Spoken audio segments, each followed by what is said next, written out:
This problem involves pandemic unemployment assistance. It was added to regular state unemployment to get money into the hands of contract and gig workers.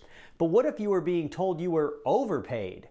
The I-Team is finding out how that overpayment can be forgiven. I'm going to be out in the street probably March 1st if this is not taken care of.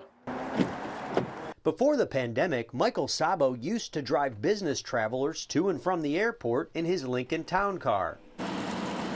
Now he's out of work and on PUA through the Illinois Department of Employment Security. I just want somebody to call me. The Lisle man says about 2 months ago, he was told by the state that he owed almost $22,000 in overpayments.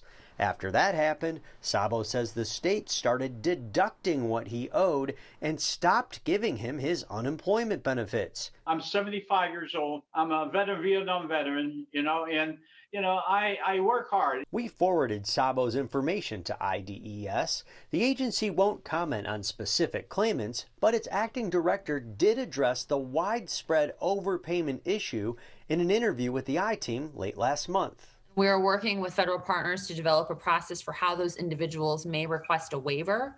The federal law does require us to adjudicate all of those matters on a case-by-case basis. The department says it's preparing to issue notices and questionnaires for PUA claimants identified to have had an overpayment to determine who may get a waiver.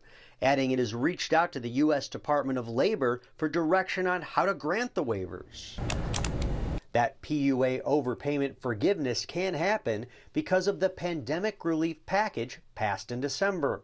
That legislation included language to address the PUA overpayment issue by forgiving some of the overpayments.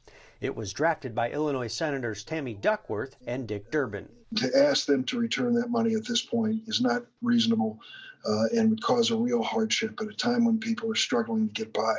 So I think if the mistake was on the government side and there was no evidence of fraud on the person receiving the payment, that they should be forgiven. The overpayment issue has been an ongoing challenge for dozens of people who have called the I-Team.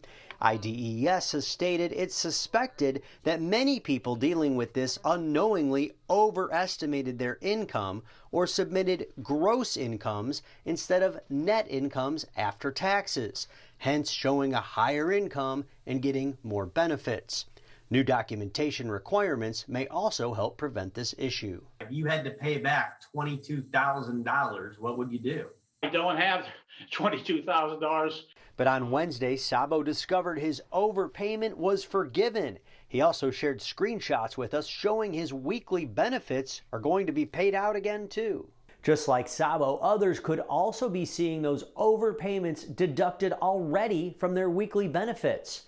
IDES says if an overpayment waiver ends up being granted to an individual, then people in that situation will get that money back again. Hey, if you like that video, be sure to subscribe to our ABC7 Chicago YouTube channel.